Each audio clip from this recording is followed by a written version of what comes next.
In the early days of Geometry Dash, when things were simple, the practice of building and beating your own levels was commonplace.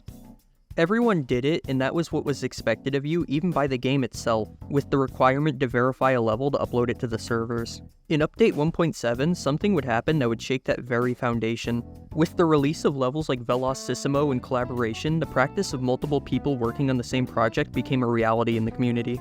From these humble beginnings, a whole new way of creating levels was born, and the practice would end up being ubiquitous across many of the game's most popular user levels. As an extension of that shift in mindset, creators bringing on separate verifiers to beat their hard levels for them also became commonplace.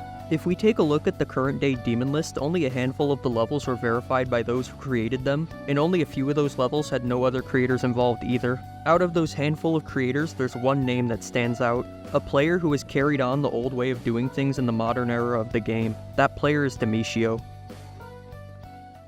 Demishio's humble beginnings start with a level called 7 Pyramids from 7 years ago. It was a pretty basic level with decoration resembling the early RobTop levels and those in the map packs. It was an average starting point for a new creator. His next level, Time-Lapse, that came a year later would more start to resemble his current day creating style. It was also a far cry from the level of difficulty his levels would be known for, only being around a harder Insane Demon in difficulty. Nobody could have known what these two levels would eventually blossom into at the time, except perhaps Demishio himself. He continued to nurture his budding skills with completions of other user-made Insane Demons like Supersonic, Windy Landscape, and Ado. Then followed that up with Hypersonic and Retention to enter Extreme Demon territory. This was already a quick progression, but the next move he would make made these steps look easy. On March 10, 2020, Demishio would show off his new Extreme Demon, Arwa.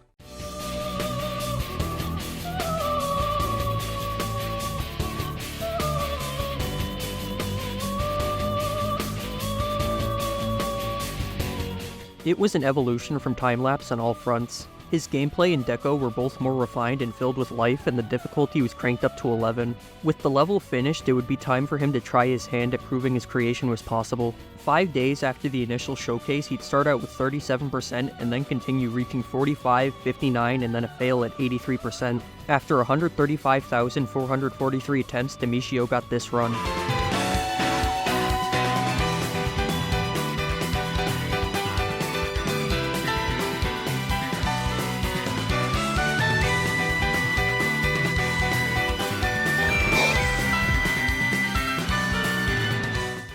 If rated at the time, it would have fallen somewhere within the top 15 hardest levels in the game, and to make things even more impressive, he did it on 60 Hz. 60 Hz is commonly seen as disadvantageous at the highest level of play due to there being less frames to line up inputs on.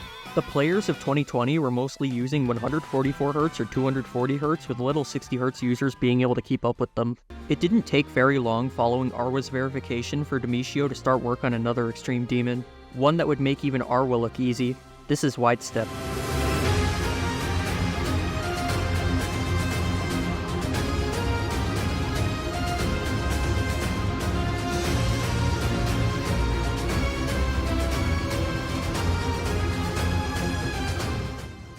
Widestep brought forth a much more polished version of the style that Arwa had.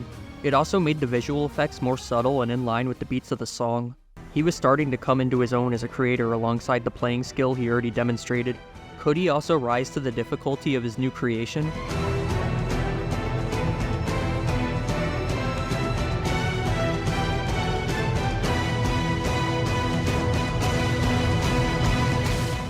$66,315 attempts and a switch to playing on 240 Hz was enough for him to pull through with Widestep. If Widestep was rated and placed the day it was verified, it would have sat at the number 5 spot on the list.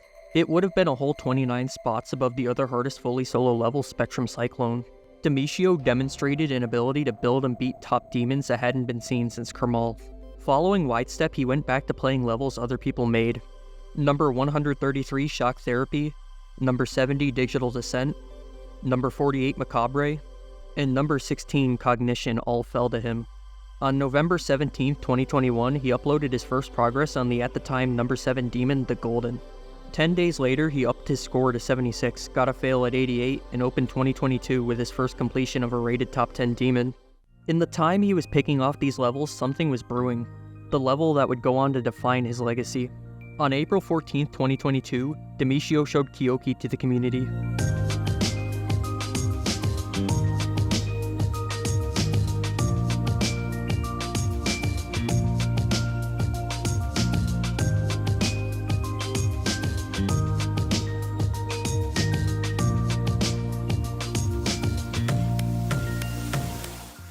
Kyouki took both the decoration and gameplay style he cultivated over the years to their limit. All across the community, as word spread of its existence, the prevailing opinion was that it was a masterpiece. In an era of the game where Megacollabs took up every corner of the demon list, Kyouki was seen as a breath of fresh air. It was a level that defied the meta of the game. It was set to be a prospective top 5 demon, and the grind to beat it would not be easy.